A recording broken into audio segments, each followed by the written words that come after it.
नमस्कार, दैनिक सवेरा हरियाणा देख रहे हैं आप। मैं आपके साथ नीलम शर्मा। करनाल एसटीएफ ने 2 आरोपियों को गिरफ्तार किया है जिन्होंने हाल ही में अमन ढाबा पर फायरिंग की थी। इनके पास से पुलिस ने आधुनिक हथियार बरामद किए हैं और कहा यह जा रहा है कि आधुनिक हथियारों के साथ ये जो 2 युवक हैं जो इन्होंने भी फायरिंग की और एसटीएफ का कहना है कि सेक्टर 12 से दोनों आरोपियों को गिरफ्तार किया गया है। इनके कब्जे से 3 पिस्तौल, डबल बैरल गन, 52 कारतूस बरामद किए हैं। शिवम आरोपी यमुनानगर का रहने वाला है। अमन ढाबा पर जब फायरिंग हुई, इन्होंने गोलियां चलाई थी। यह आरोपी उन आरोपियों के संपर्क में था और बाद में इस व्यक्ति ने इनको पंजाब के पास छोड़ा था। एसटीएफ का कहना है कि वो आगे की जाँच कर रहे हैं बाकी शूटर्स को लेकर। और एक दूसरा आरोपी है पारस, दिल्ली का रहने वाला है, जिसके पास से पिस्तौल, डबल बैरल गन बरामद की गई है। एसटीएफ का कहना है कि करनाल क्यों आए इसको लेकर अभी जांच चल रही है और इन हथियारों को इस इलाके के आसपास कहीं देने आए थे किसी को, तो इसी के लेकर इसकी जांच चल रही है। और जो हथियार इन्होंने फायरिंग के दौरान अमन ढाबा पर इस्तेमाल किए, उनमें से 2 हथियार ये वही हैं जो इन आरोपियों के पास से मिले हैं। पकड़े गए आरोपियों ने उन आरोपियों को पंजाब में छोड़कर ये हथियार कहीं और पहुँचाने थे और दिल्ली हरियाणा का एक गैंग है जिसने फिरौती के लिए कॉल करके पैसे मांगे थे, जिसको लेकर ये फायरिंग की गई। एसटीएफ ने कहा कि हरियाणा के बहुत सारे लोग जो विदेशों में काम करने के लिए गए हैं, कई तरीक़ों से वहाँ पहुँचे हैं। उनमें से कई लोग ऐसे हैं जो अपराध की दुनिया में आ चुके हैं, जो विदेश में बैठे हैं और घटनाएँ करने के लिए लोकल व्यक्तियों का इस्तेमाल करते हैं अपने साथ। एसटीएफ इसके साथ ही उन्होंने ये भी कहा कि पिछले 7-8 दिन में कई ऐसे लोगों को गिरफ्तार किया है और यह विदेश में बैठने वाले वो लोग हैं जो खाली बैठे लोगों को अपने साथ मिला लेते हैं, उनको प्रभावित करते हैं, घटनाओं को अंजाम देते हैं। 16 मुकदमे शिवम के ऊपर पहले से दर्ज हैं, जिस पर वह जमानत पर चल रहा था। दूसरा आरोपी पारस, जिसके खिलाफ अभी तक कोई मामला सामने नहीं आया है। एसटीएफ ने यहाँ पर एक बहुत बड़ी बात कही कि जो आधुनिक हथियार हैं ड्रोन के माध्यम से भारत में लाए जाते हैं।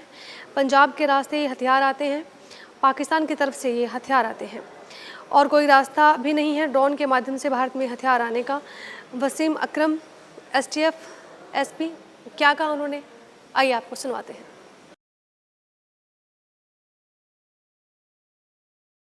जो एक का नाम सौहार्द और शिवम यमुनानगर का रहने वाला है, इसके साथ में एक पारस नाम का लड़का जो कि दिल्ली में पुटकला गांव का रहने वाला है।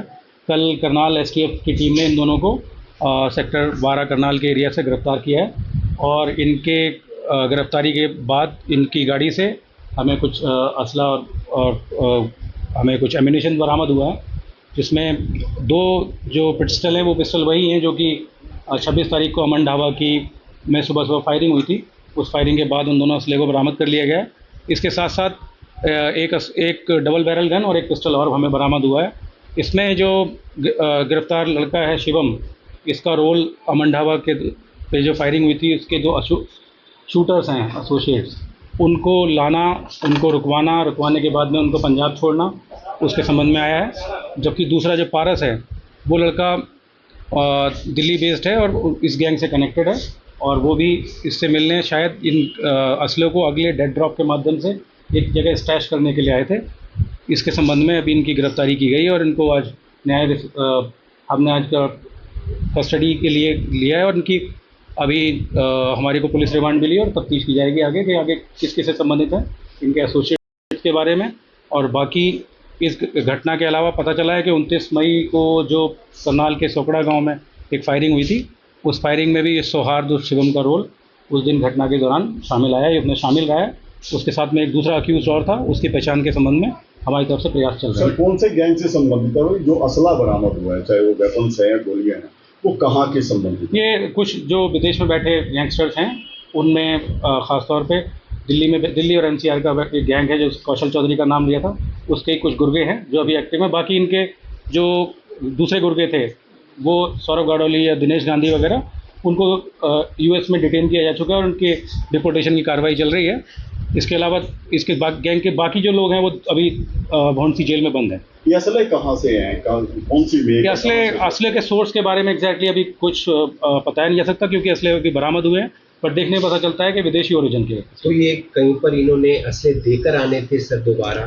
जैसे मैंने कहा कि असले कई बार बीच में स्टैश होते रहे हैं दूसरी घटनाओं में शामिल होने के लिए, तो हमें अभी तक की पूछताछ से पता चला है कि ये करनाल के आसपास के एरिया में इसको स्टैश करने के लिए, रखने के लिए आए थे ताकि कोई दूसरा उठा के अगली वारदात के लिए ले जा सके। गोलियां बड़ी मात्रा में बरामद हुई है, ये गोलियां कहाँ की बनी हुई है? अभी इसके एमिनेशन कहाँ से आया है, एमिनेशन का सोर्स क्या है, उसके बारे में हमारी तफ्तीश चल रही है। सौहार्द के ऊपर कई मामले दर्ज है सर? सौहार्द क्या क्रिमिनल इतिहास रहा है और इसके ये दूसरे यमुनानगर के जो कुछ अपराधी हैं उनका साथी रहा है।